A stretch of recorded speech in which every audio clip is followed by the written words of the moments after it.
Hi, everybody. Welcome back to the channel. I'm Eda Maybon of lightcycleastrology.com, and today is October the 10th, 2022. I hope your weekend went well. It was a pretty cool weekend with the transits that were working for us in the sky, those benefic oppositions on the full moon. And I think most people had a pretty good time and maybe some good things coming through. But now we're starting a new week of astrology, and we've got some interesting transits kicking this Monday off. So I wanted to share some of the things going on with you in the sky. Now, transits, when we talk about those are simply planets coming into alignments based on either a conjunction, which is two planets coming together, or a sextile, which is when two planets are about 60 degrees apart, or a square, which is when planets are 90 degrees apart, a trine, which is when they're 120 degrees apart, or an opposition, which is when they're 180 degrees apart. So those are our main five aspects that we generally draw significations or interpretations. They're symbols of sort of how are planets relating to each other, and that is something that we can interpret as a symbol or as an archetypal energy formation that is happening.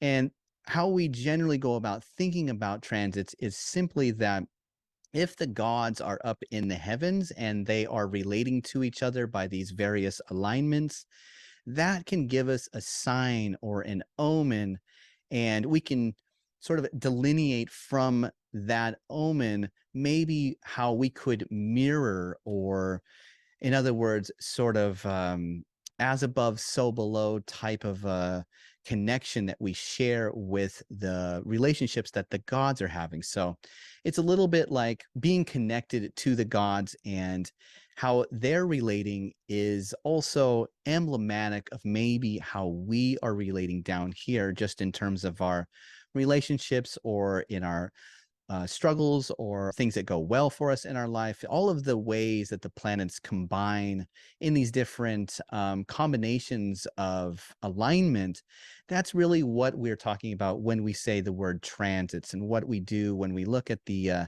current transits. So we can always look at the planetary alignments in the sky to get a sense of not only somebody's birth chart, but also just what kind of energies are seemingly being mirrored back down to us here as a part of the, whole cosmos, as being not just down here in the mundane realm, separated from the higher divine realms.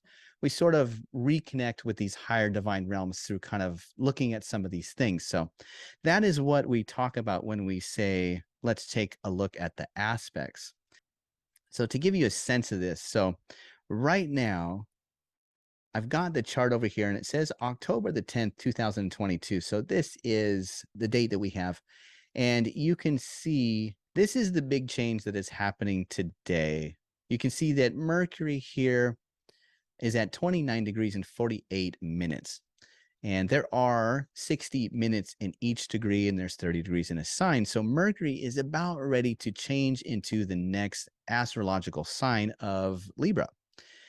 Whenever a planet changes into another sign, we combine the archetypal characteristics of that particular god, and we filter those characteristics through the god that rules that sign. So, for instance, Venus is the ruler of the sign of Libra and the ruler of the sign of Taurus. So Venus is ruling both of these places. And when Mercury goes into a Venus temple, it's as if the significations of Mercury then become filtered through the lens of Venus. So I'll give you an idea how that works. Mercury would be the planet that is associated with all kinds of exchanges and movements. That's because Mercury is a fast-moving planet. So Mercury was emblematic of things that seem to go back and forth at quick speeds, things that seem to change hands, like money markets where money is exchanged, or symbols are exchanged really, really quickly in the form of currency. Also, we're talking about communications because communication is a fast exchange of ideas and words. So Mercury has this connection with speech, with communication, with movement, travel, money, all of this. Even in the ancient world, it could even be sports where there's kind of a back and forth of a ball going back and forth between one team or one goal or something like that. We also have this idea where Mercury was a magician, a trickster, a psychopomp, a planet that was able to kind of be cunning and clever and maybe even a trickster god. So these are the archetypal themes that we assign to this planet that has this fast movement. If we go forward here, just a couple of hours, excuse me, here.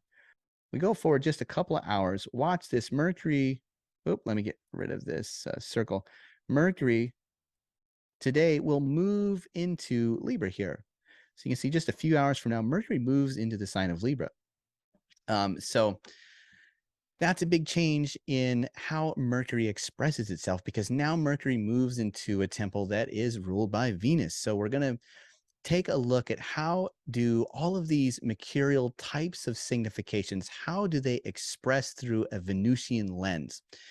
It's kind of like the phrase rose-colored glasses. That's kind of almost a sense of what you get with Mercury. So this could be Mercury having conversations that are more about social situations because Venus is a social planet, having to do with relationships, friendships, diplomacy, sort of the refinement or artistic, aesthetic quality of art and beauty, and also, of course, love, sex.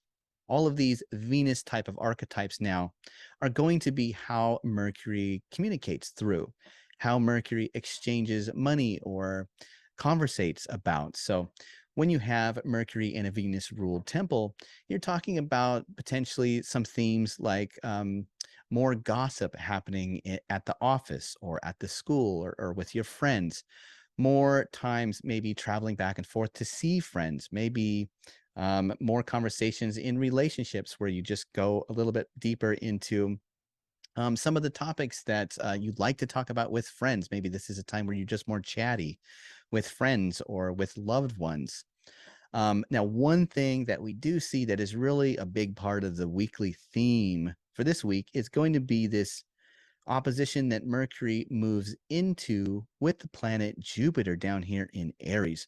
This is actually the third time that we've seen this. And that's kind of what I wanted to go into in this video a little bit today was we're seeing this final pass of Mercury going through this opposition with Jupiter. We've already seen this back in August. So what I want to do is just take the clock back to, I'm going to take the clock back by days here, back to around August, and you'll see kind of what happens. If we go back to around August the 24th. Yeah, there we are. So right around August the 24th, you can see that Mercury now is at the N degrees of the sign of Virgo, just like it is right now.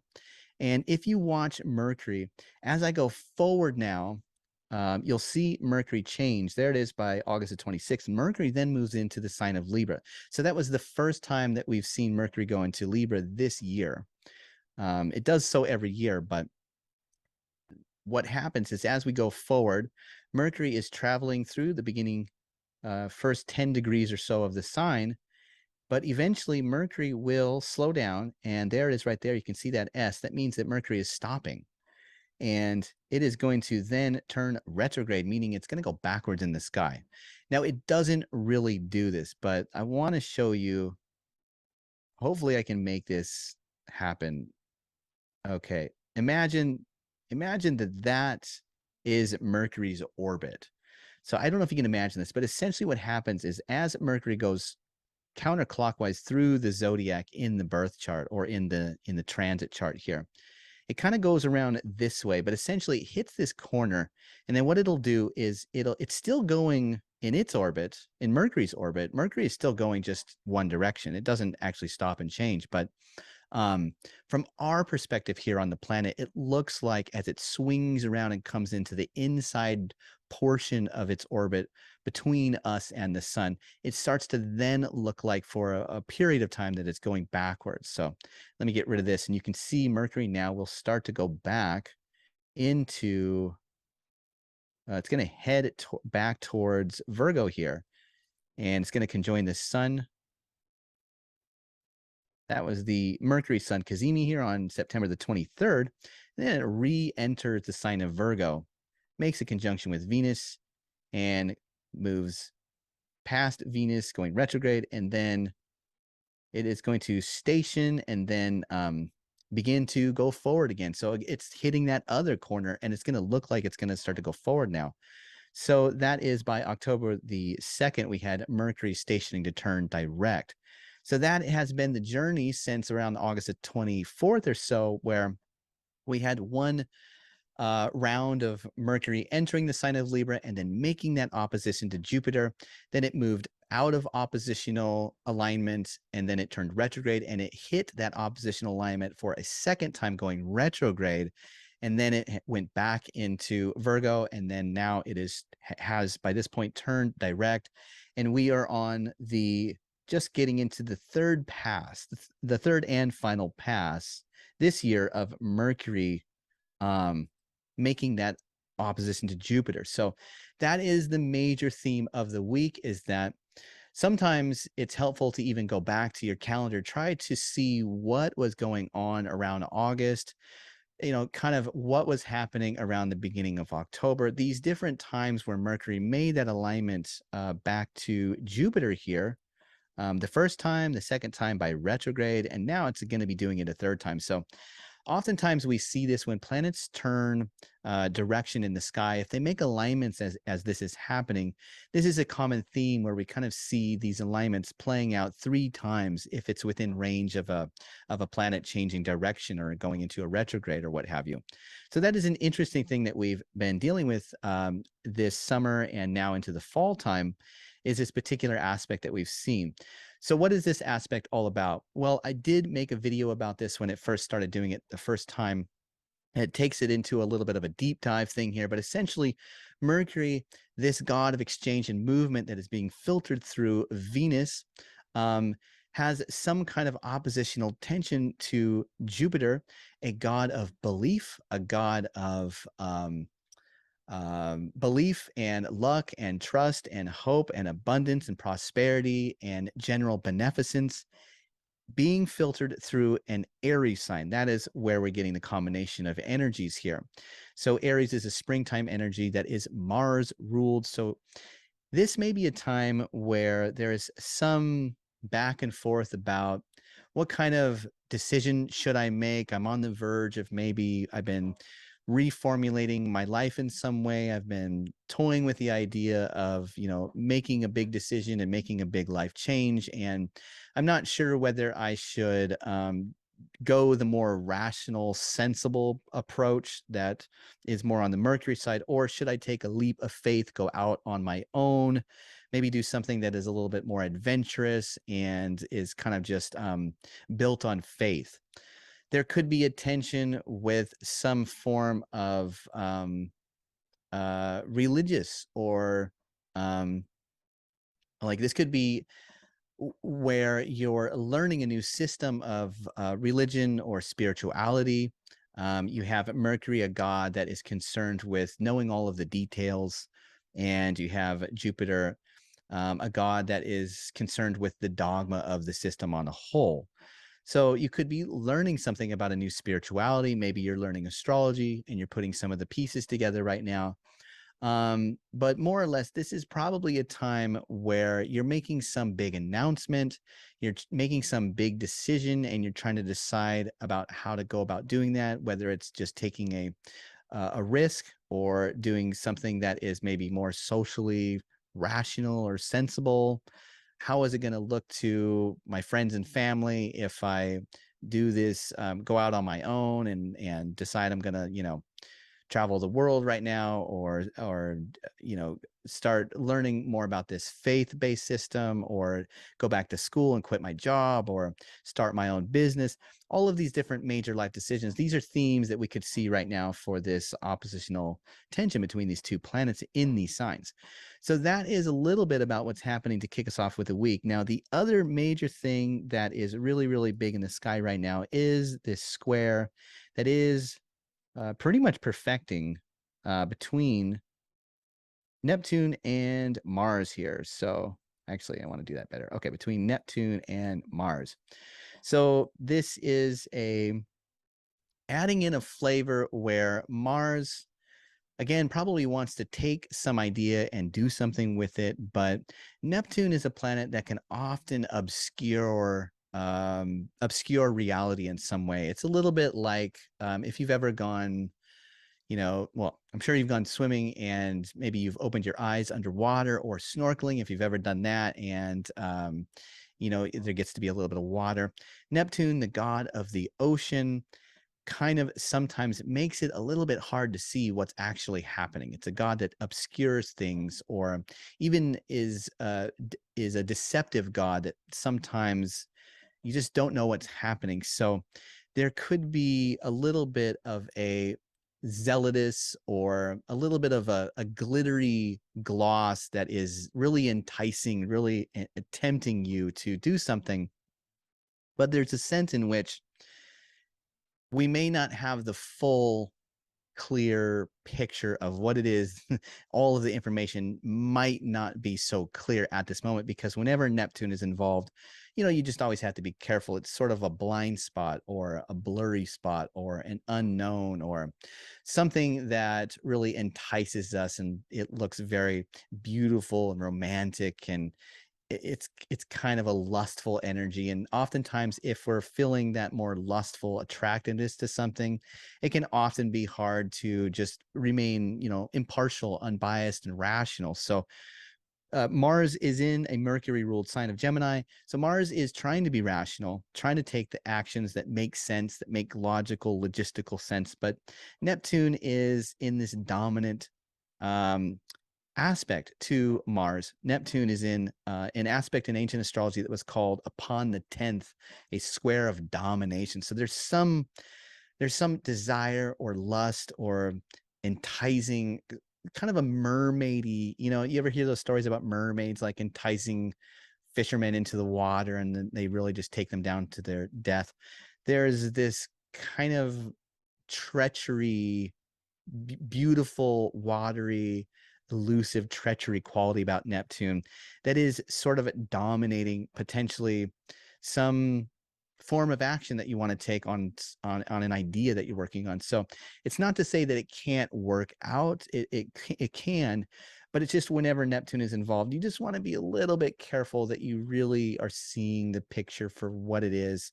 And sometimes it means just not pulling the trigger right yet, just waiting until this aspect clears out of range, which it'll do. Let's take a look at that. Well, actually, this is a long-term aspect, because Mars, by the end of the month, is actually going to be stationing to turn retrograde. So normally Mars and Neptune would begin to separate out of this 90-degree angle that they're in right now, as Mars is a quick planet, and it would move out of sign and out of aspect.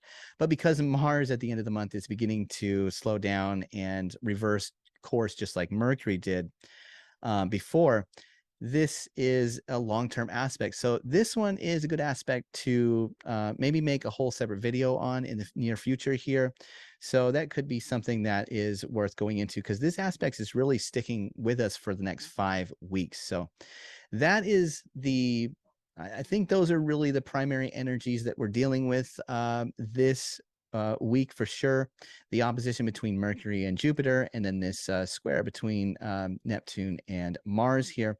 We've just passed the full moon, and so we're going to be heading into the lunation phase in a couple of days, where we get into the last quarter moon. So that is later on in the week, or maybe at the end of the week here. So anyway, there are a couple of transits that we're working on this week. So I hope that this was a helpful video for you to get some sense of maybe what the archetypal energies that are floating around in the sky right now are. Please leave your comments or like, share, and subscribe on the video if you enjoyed it. Thanks so much for watching, everybody, and I hope you have a good week. Bye.